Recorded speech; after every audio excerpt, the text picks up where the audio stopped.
G'day, I'm Khan, and in this video I am finally testing an all-in-one portable power station to see how it compares to a built-in DIY setup.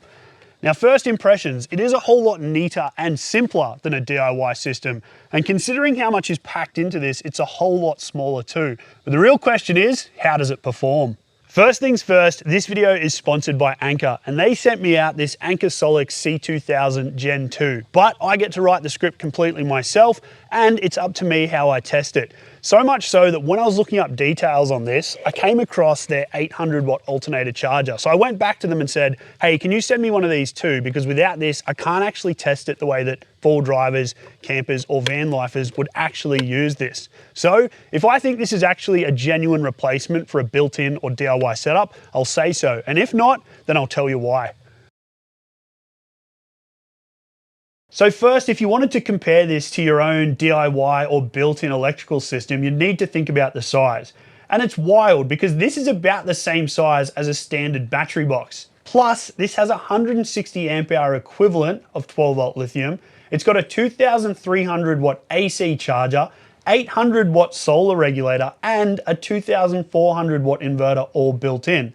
Not to mention the fact that you've got all the wiring, the display, the outlets, and all the meters or shunts that you'd need to actually make this thing work. Considering it's only 459 millimeters wide, 250 millimeters deep, and 257 millimeters tall, it is super impressive. In their marketing, they claim that the Gen 2 is 29% smaller than the industry average for a 2000 watt hour power station. And I took a look at some of the more popular models on the market, and that seems about right. And overall, it only weighs 18.9 kilos. If you compare that to 160 amp hours of 12 volt lithium, you're looking at around 15 to 16 kilos anyway. So I don't quite know how they managed to squeeze everything into such a lightweight package. The first thing I wanted to test was the 2400 watt inverter. That's 2400 watts constant with a 4000 watt peak. That interested me because a standard power point at home is 2400 watts. So in theory, this should be able to run anything that you plug in at home. Now, I'm not giving it any favors. It's down at about a third of its full capacity, which means the voltage isn't going to be super high. And I've connected 2450 watts of halogen globes. So I'm keen to see how it goes. So far, so good. I had a look at the display and it's reading about 2300 watts. So I'm going to plug another 150 watt globe in and see how we go. And it's saying it's outputting 2438 watts on the unit itself. I'm reading that off the app. And 2434 watts off the AC watt meter. So that's been 5 minutes. And just another cool tip, you can turn all the outlets on and off with the app as well. That's pretty cool. So I loaded it up with 2400 watts and it did it easily, and it seemed to do it fairly efficiently too. I guess that's the benefit of the 48 volt batteries rather than a 12 volt nominal system, because that voltage conversion means you're not going to have as many losses. So that's a big tick. Now I'm going to load it up with all the usual suspects. Coffee machine, tick. Air fryer, tick. Even a microwave was easy. And funnily enough, it's not much bigger than those appliances you've probably got on your bench already, and about the same size as a microwave, although it was a lot easier to carry.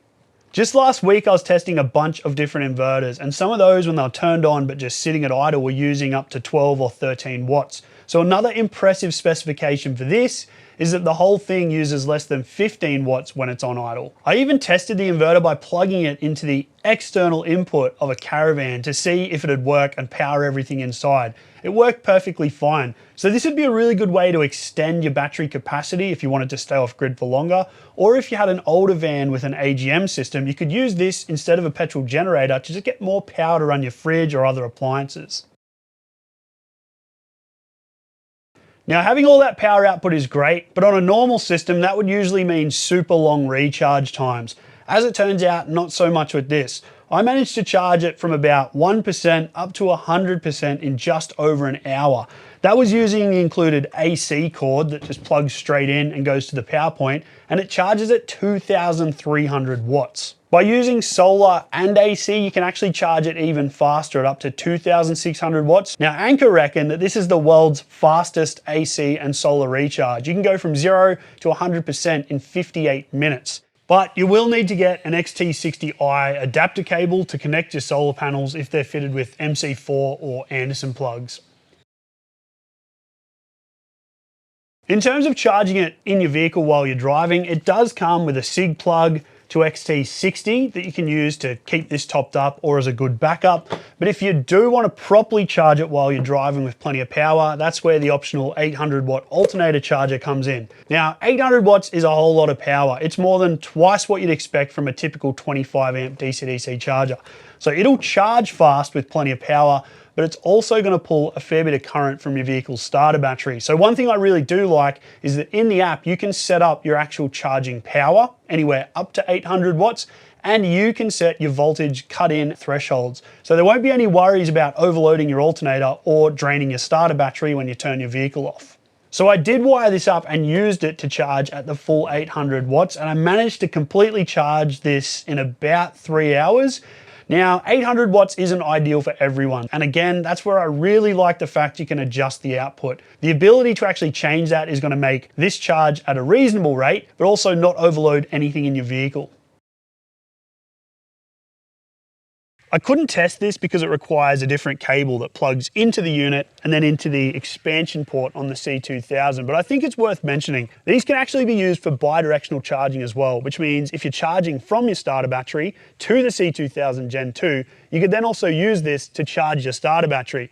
Or if you wanted extra battery capacity that's portable, you could still run a normal auxiliary battery bank in your vehicle or trailer, connect this in between the aux battery bank and the C2000 Gen 2, and then charge up to 800 watts to the C2000 or back 600 watts to your auxiliary battery bank, which I think is pretty cool. And again, it's all controllable with the app, which means you can choose how much power or the different voltage thresholds. Now you can use the C2000 Gen 2 as a UPS or uninterrupted power supply, which means you can connect it to the power point and then plug in all your devices or appliances, and then it'll switch over and use the battery if there's a power outage. The other thing they've done is actually built in a storm prep system. So if you use the app, you can tell this to charge completely as fast as it can if it gets a storm alert that there's a storm coming. So if you live in an area where you do get frequent blackouts and you want to keep your fridge running or important appliances going for a couple of hours to a couple of days, this could be a real winner. The other thing you can do is actually use the app to tell this when to charge at certain times. So if it's off peak, you could save a bit of money. The thing I'm thinking is, with the government supposed to be giving out a couple of hours of free power in the middle of every day, I'm thinking I could plug this in, use the app to program it to charge during that free period, and then run a beer fridge in the shed 24/7, essentially for free.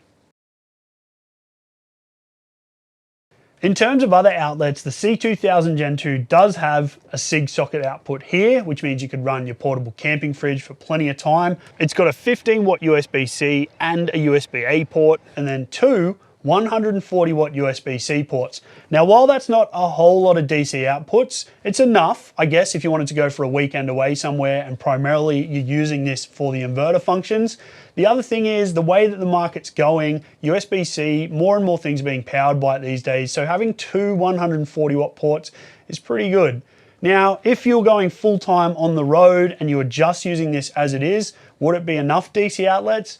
Probably not. But Anker does have a secret weapon that I think they could utilize a bit more, and hopefully in the future they'll unlock a bit more of this capability, and that is the expansion port. Now, primarily this expansion port is for connecting an expansion battery, which would sit underneath your C2000 Gen 2 and double your overall energy capacity. But I also think there's a bit more they could do with this. This is the port you use for bidirectional charging, and it's basically just a 48 volt DC output. So in theory, in the future, they could release a remote 12 volt control box that you plug in, mount somewhere, and you could have multiple Anderson, SIG sockets, or even more USB-C ports to run heaps more devices. Now, being 48 volt, energy transmission losses won't be very high, and then you could have a small 48 to 24 or 12 volt converter inside. And I think that's a really interesting idea.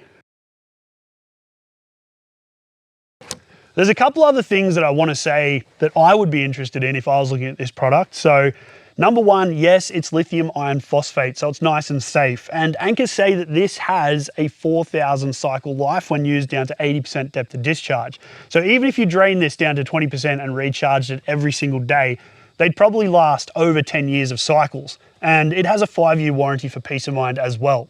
The 12 volt DC SIG socket plug here, you can turn it on and off, and it has a nice high nominal voltage of 13.3 volts. Now, I've actually been running a 12 volt camping fridge on this. I fully charged this to 100% and then ran the fridge for 24 hours to see how much percentage it used. So far, it's used less than 15%, so it would probably last up to a week depending on the conditions. One other thing I noted while installing the alternator charger is that the wiring loom itself is pretty much fixed length. You get 7 meters of your positive and negative. It's just as simple to connect as any other dual battery system, positive, negative, you've got a built-in fuse and fuse holder, and then it plugs in easily at the other end to the alternator charger. But if you had a smaller vehicle, that might mean you have to bundle up some of this wiring to keep it tucked out of the way. I reckon I probably could shorten it if I gave it a go, but I didn't want to modify anything until I'd tested this properly as is. Now I'm really keen to see what else this thing can do. So in the next weeks and months, I'll be testing it on my own just for fun because that's what I like to do. And I'll report back how it's going long term. As always, thank you all for the support. It means a huge deal for a small channel and the fact that I'm doing this all on my own. Please let me know what you thought of the video. I have one final important note, and that is Anker are offering a special launch price on the C2000 Gen 2. If you register before March 11th, you can get one of these for $17.99. And if you register before March 11th, like me, you can get a free 800 watt alternator charger and all the cables you'll need to wire it all up. That's an awesome freebie worth $599. So if you want to make the most of in-vehicle charging, it's absolutely worth getting the whole package deal. Just remember, you've got to register before March 11th. I've put all the links in the description so you won't miss out on this deal. Cheers guys, I'll see you in the next one.